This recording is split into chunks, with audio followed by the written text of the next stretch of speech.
If you think of word of mouth as your most valuable way to get clients as an agency and you're starting out, you don't have anything, the best option is doing your first project for free, finding a client or someone you know who's going to be a valuable reference, building them something valuable. You're going to learn something in doing that. And then once you've done that, once you've got a good reference, essentially your agency can, I'm probably forgetting a whole lot of nightmares in the past, but it's that snowball. And as soon as you've got that one good project in your portfolio, it can easily lead from there. And as far as the other advice is to look to maybe specialize in an industry that's growing 10% a year.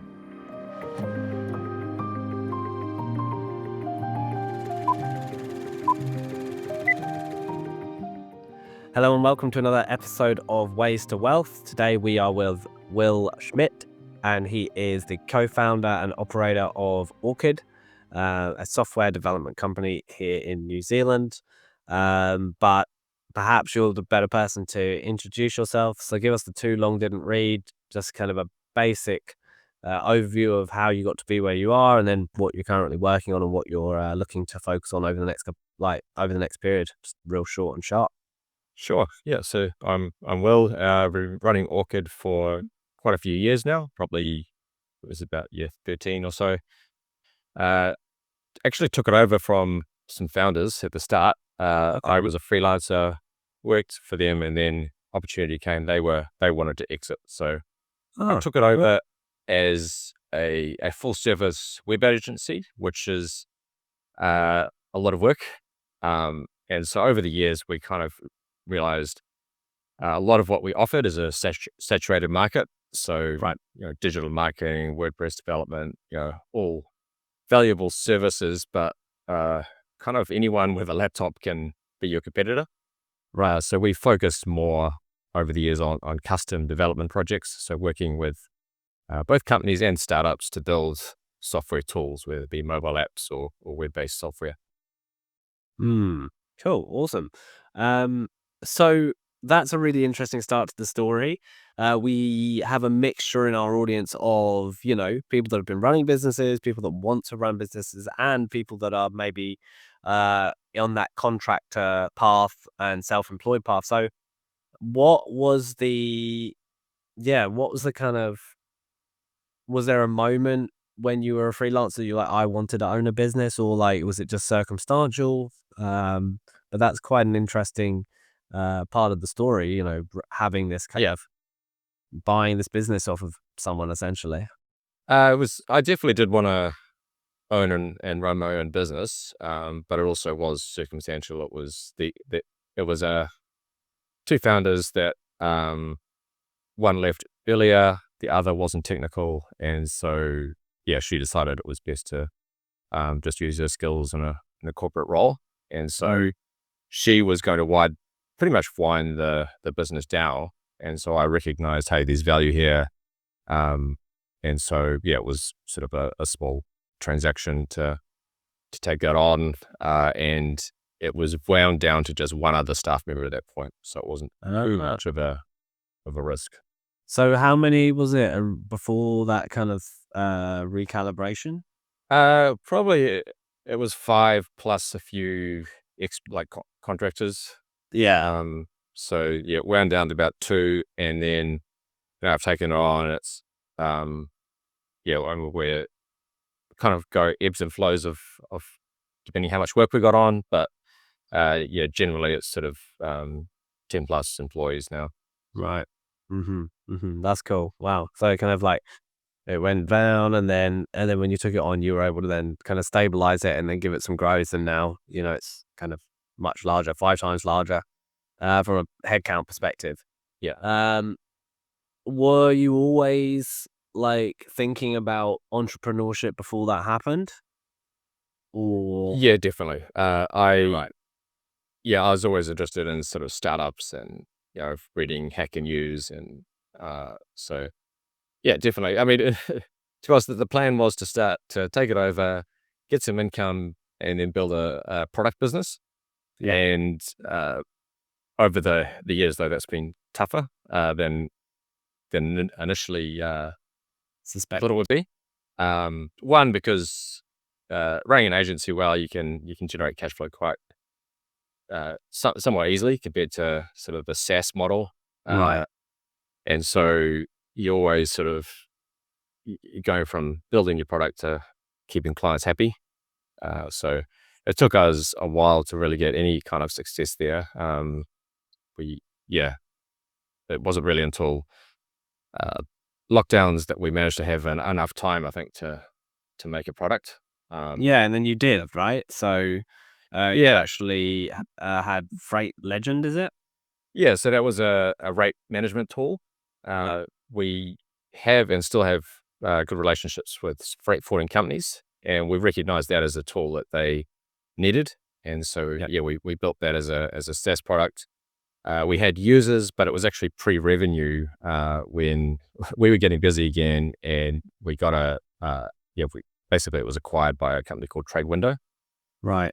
So it was, yeah, definitely worth doing. It was a six, over 100K exit for that. So that was, yeah, a great, And it wasn't a long good drive. it wasn't a long time as well, was it? It was a pretty short journey. Yeah, it was, yeah, done sort of in downtime during lockdown, or the big long Auckland one. Yeah. Yeah. Yeah. That's pretty cool. I mean, I think something to be said about, getting that quick win in there as well. And it demonstrates like your original plan of obviously making the agency be a cash flowing machine for you, and then you to use basically excess resource. And it makes sense, right? Because like the business runs in ebbs and flows. So if you're able to basically, especially when there is actually a little bit less capacity or there's free capacity, it's much better to have someone go on to something else rather than sit there twiddling their thumbs. It is. Yeah. The only downside is if you do good work in your agency, you can have times where you're just flat tack for like 18 months. Right. And so then those sort of side projects, Just go to the wayside. yeah. And so we did a lot of that. We had, way back at the start, we almost, it's one of those shoulda, woulda, coulda scenarios. We built a social media, sort of scheduling tool before everyone was building those. Yeah. And we got quite a good user base. But it just, we couldn't sort of run the two businesses at once. We had, far too few staff at that point to do that.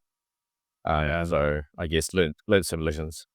Yeah, for sure. I mean, I think that's kind of what we've done internally in our kind of group is we've built equity positions in a few products and startups now. And the great thing being that we're not the operators. Right.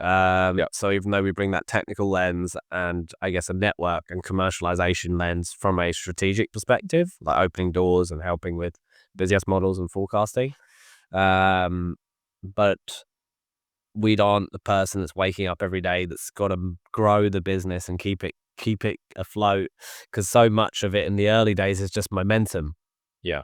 Yeah. and trying to build some momentum. Yeah.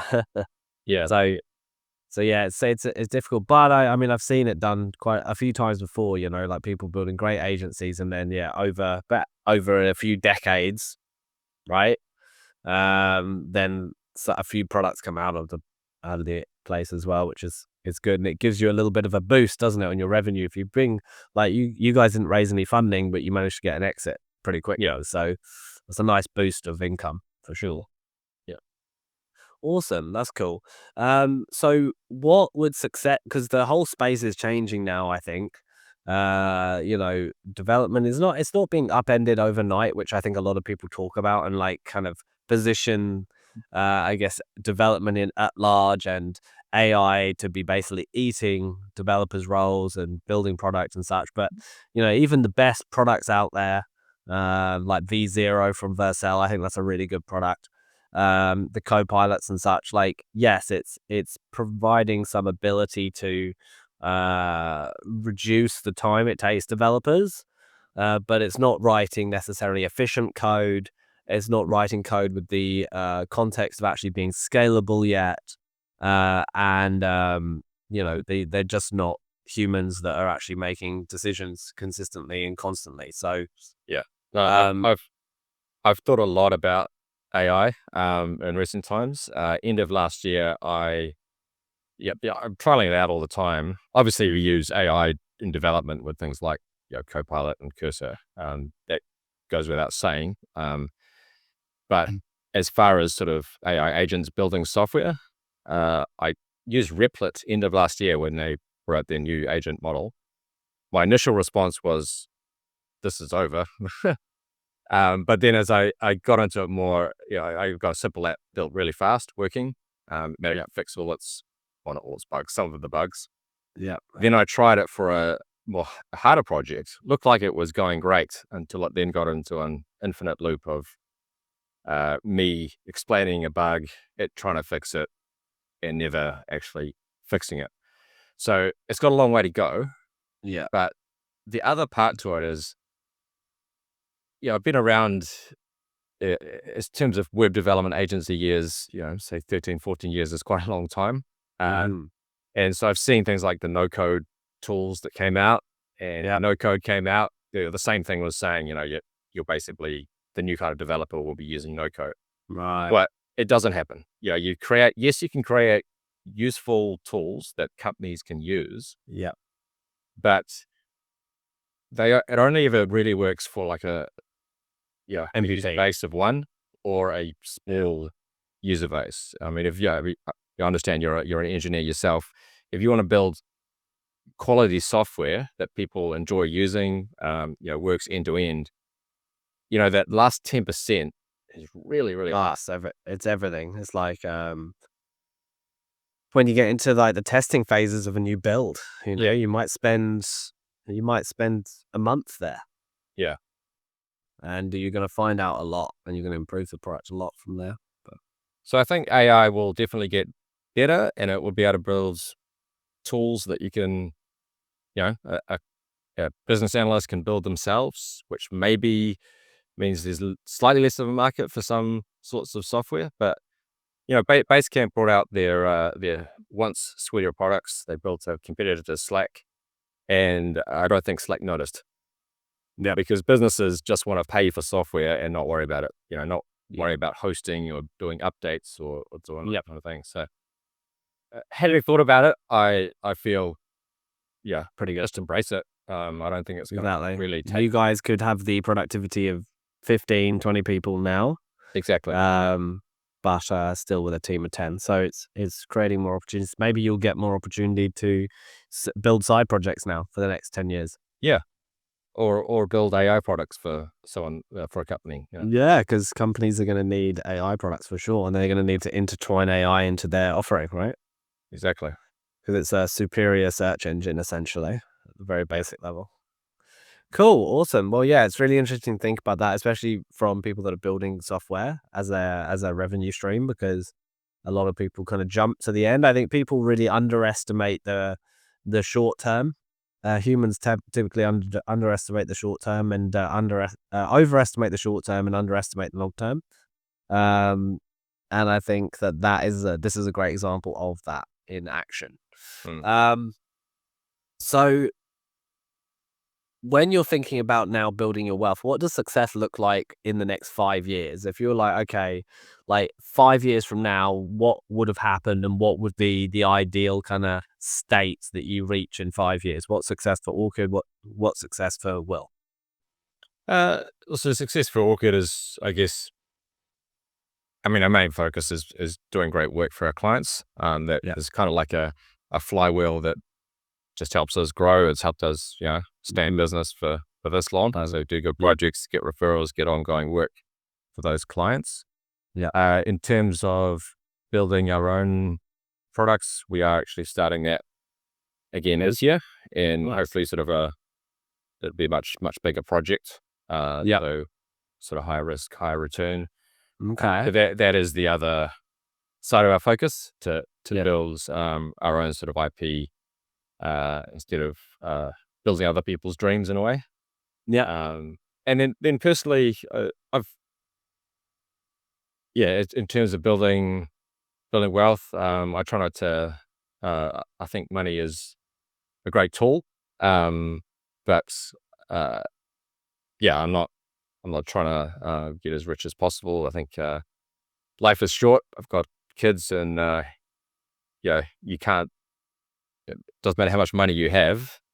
You're always gonna wish you spent more time with family, more time with friends. So try and balance that. So in terms of that, and something I wish I think everyone is given this advice when they're young and they just ignore it, and that is to just take a little bit of what you earn and just invest that. And and in my opinion, it should be as simple as possible. Do we want to be? You could take a little bit of your investment and try and make some projections, and good on you if you chose NVIDIA a few years back. But I'm a big fan of index funds.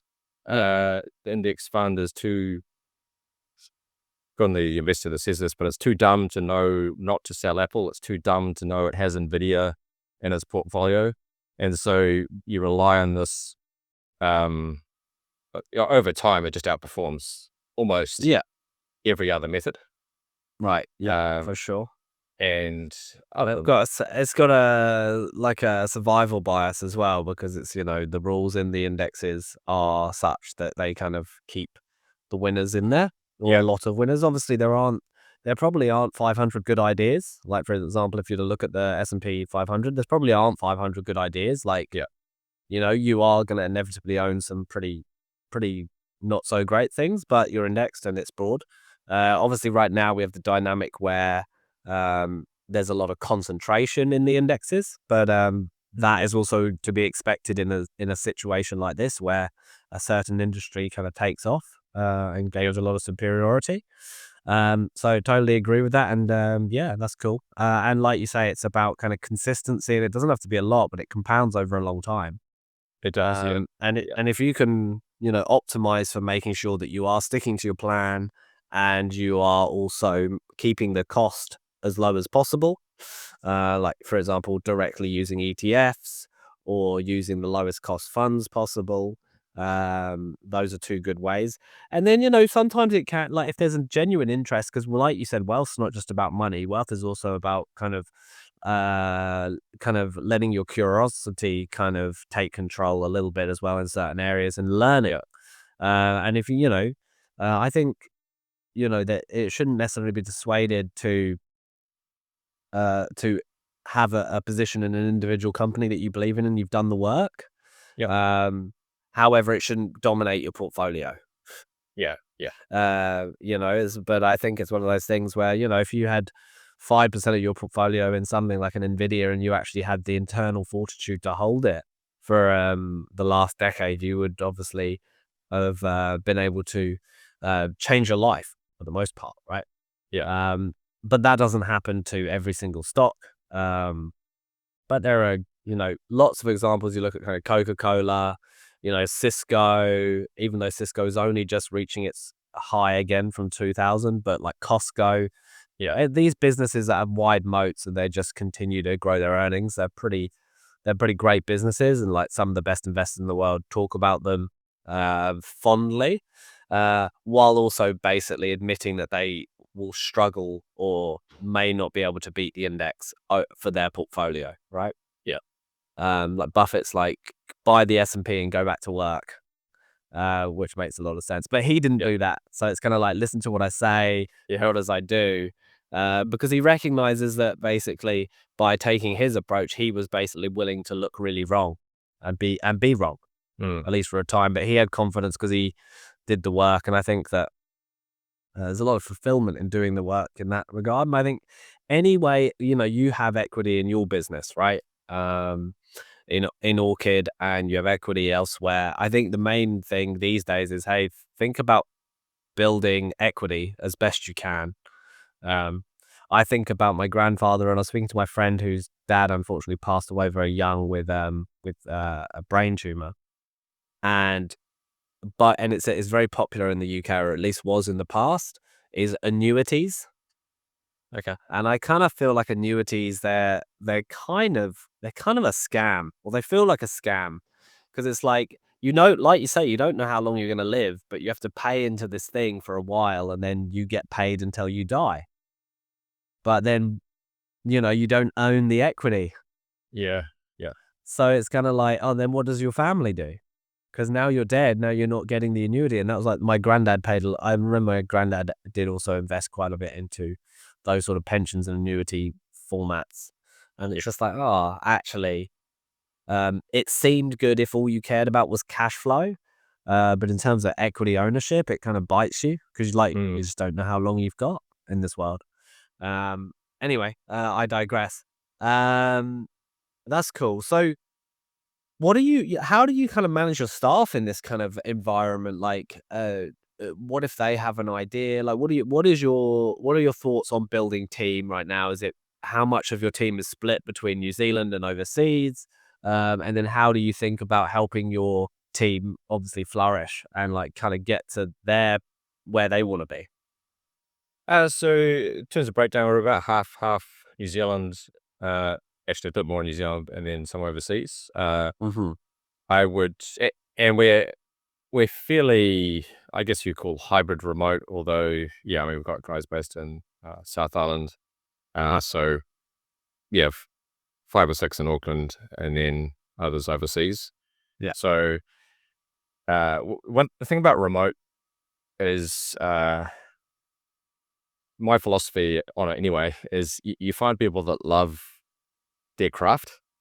Yeah. If someone loves to design or someone loves to write apps or create apps, then they're going to want to work because that's what they enjoy doing. So I find, if you just have that in mind when you speak to people and sort of understand, do they love their craft? Then you're probably going to use someone who's going to, do the work that you expect, or have the effort at least that you expect. Yeah. Versus people that are just in it because it's a job, and they're maybe trying to gain the career, Right. trying to get ahead, and which is fine. It's just craftspeople do the work because they love it, which is the same reason that I run a business, because I enjoy it. That otherwise you're not going to last this long. You're not going to deal with the pain. Yeah.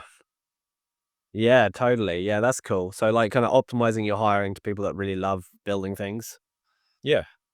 And then like you seem more technical on the technical side. So how have you managed the commercial side effectively for the business, given that you're probably more passionate about building things than the other side? Perhaps. Maybe I'm wrong. I guess, I mean, some of that just ties in. If you're passionate about the craft, then you are, You naturally get passionate when you speak to clients because they have a idea. yeah. They want someone like that, as far as I know. And then the other side of it is you just learn, right? Any skill. You have your sales meetings, and you don't start with a 200K project pitch. You start smaller and then work yourself up to bigger projects and more, Totally. bigger work. Yeah, that's cool.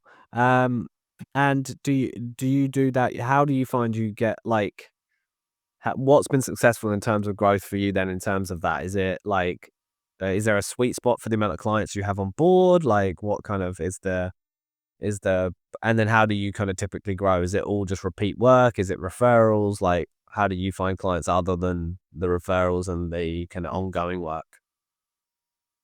We do, we've got sort of advertising budget, which is mostly Google Ads. Right. Yeah. We have, our website is quite old now and tends to perform fairly well. Right. From like an SEO perspective. Rankings. Yeah. And so that helps. I think any agency owner will tell you the biggest is word of mouth. If you do good work, you get referrals. And the reason that's so good is because you usually get the right kind of leads that way. Yeah. Like the leads you get through Google AdWords or Google Ads, you get a lot of tie kickers, you get a lot of, in our line of work, somebody wants to build Facebook and they've got the budget for a WordPress website. Whereas versus the leads you get from referrals are usually, similar, the business owners, the business managers, or they have the budget to. They have the context. Yeah. Yeah. Oh, that's cool. Nice. And then what are your thoughts? And you have kids, and you have a business that you run and own. Like, what are your thoughts on like generational wealth and setting your kids up? Like, obviously, it's not about just setting them up financially, but how do you, in this new world where you're on the cutting edge of where technology is going and how technology is built? One, I guess, how are you preparing your kids to actually, because the AI agents are going to look very different when they're like, when they're going into the workforce to today, right? Yes. So what are your thoughts on intergenerational wealth, and what's the best way we can prepare our kids for this kind of changing future in the world of technology from your view? It's a tough question to answer. Again, it goes back to what I was saying before about, if you can be a craftsperson and enjoy your work, then I think you're going to go a long way no matter what you choose to do. So whether that's Mhm. a trade or whatever work you want to do, uh, AI is definitely going to play a part more and more, I think, in people's lives. But I still think it's more going to be the situation where, let's say a builder refuses to use power tools, then they're going to be a different kind of builder than the ones that actually can do work fast and do the job fast. That's how I see AI. So you use it, embrace it. I don't think it's going to, well, I think it will make some jobs obsolete. But it'll create new jobs as well. It will, yeah. So as far as your question about intergenerational wealth, I kind of view, one of the responsibilities when you're raising children is basically, you're creating humans, so you're adding more humans to the world. Let's make great, valuable humans that make the world better. And that, in a sense, is the biggest contribution you can make. I think Right. money is, like I said, a tool. It's helpful. Yep. I don't think it's helpful. Not that I was planning to be able, in this, to give someone millions of dollars when they turn 18. Yep. I don't think that's actually helpful. Definitely. But you definitely, you love your kids, you want to help them and provide for them. So it's a bit of a balance as far as Totally. what is healthy, I think. Yeah. And in But terms of like kind of pathways, like what would you like, it's not like here's $1 million. Also, hey, like learning these things might be helpful. hmm, What are those? Yeah. How do you apply that? Like I've got a 10-year-old, right? And I think about him, I did over the weekend. I said, you know what? You need to start using AI tools more. You need to just start using AI and play with it because you need to understand it. Because actually, he's 10, and you actually get someone like that onto programming or using AI tools, and I think it's a mixture of both actually. yeah, By the time they're 15, they could actually, by all rights, be a very productive human that could actually generate a significant income hmm, in this day and age. So that's kind of what I did over the weekend. And it was interesting because I actually didn't want to push him into programming, and I don't know if he's going to do that. yeah, But I was basically like, hey, you go and use some AI tools. But what he wanted to do was he wanted to build a game from using AI. So then that put him in that kind of programming path yeah, pretty quickly. So I was like, oh, okay. So I think it's for us, at least, while he's interested, yeah, because obviously the interest wanes when they're kids. I'm just going to let him play with that. But I really am encouraging him to use AI a lot because, it's just a better search engine than Google anyway. And they're kind of using that as it yeah, is. So I may as well get ahead of the curve. yeah. I think that, I mean, just learning skills, right? Valuable skills is what it comes down to. And I too have tried to teach kids how to code, and ultimately, I think they've got to want to. Um, Yes. and of course, they're always going to have the interest at the start because it's Yeah. novel. I But could, they get bored. yeah, they need to sort of have a project they want to build. Yeah. Until they have that, then it's probably tough to. It's gonna be boring. Yeah, that's the first thing that he said that yeah, because I was putting him on some little pathways to do some little bits and bobs, and then he was like, "Well, what are we gonna build?" And I was like, "Well, that's the right question."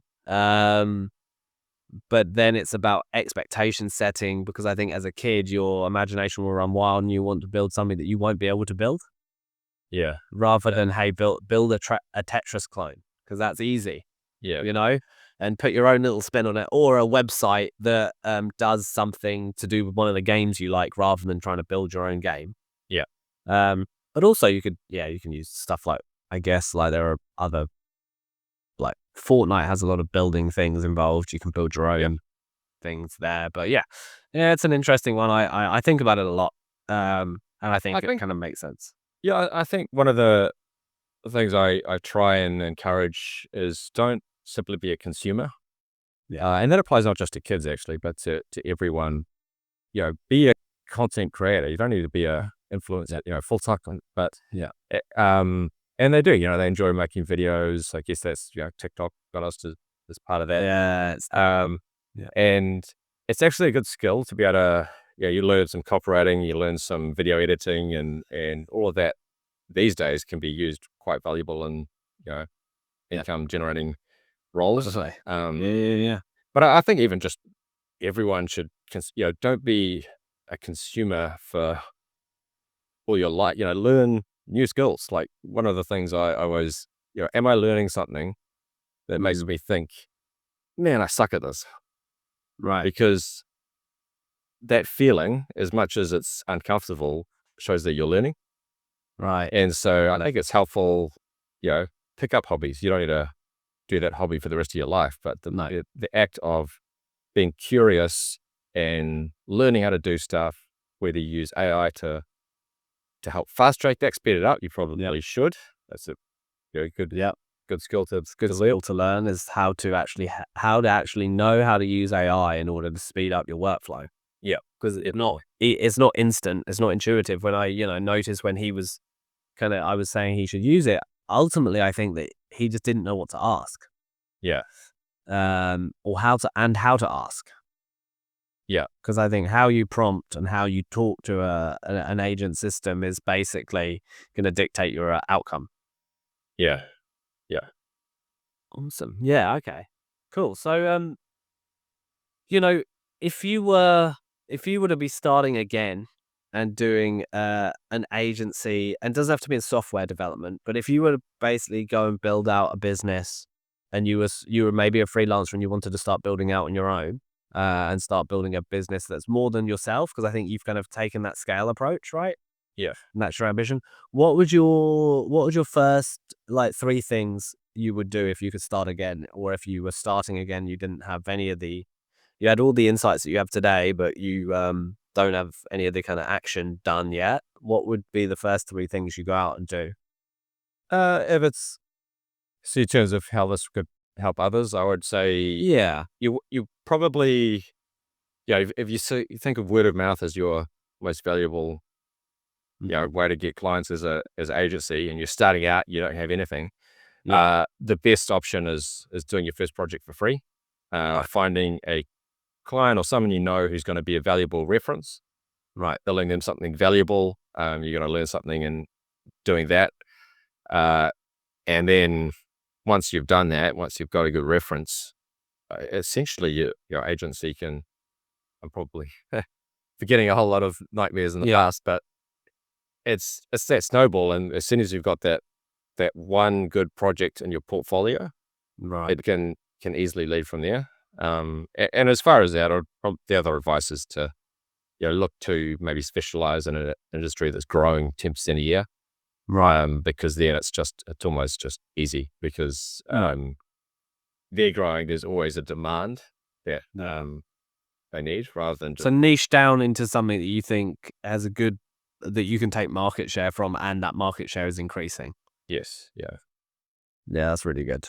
Those are two really great pieces. I think that's really great. I totally concur with going and finding a way that you can provide value to the market in order to then obviously monetize the value that you've previously created. I think track records are real important. And when I first got into tech, I went and worked for a startup for equity, and proved that I could build things. And that although I never got paid for that first 18 months, it set me on a trajectory that even a degree probably wouldn't have set me on. So totally concur. Yeah. Well, it's been really awesome meeting with you, Will, and having this chat. I think it's been really valuable, and I really like your kind of holistic approach to the world and to kind of building business. So I think it was really refreshing.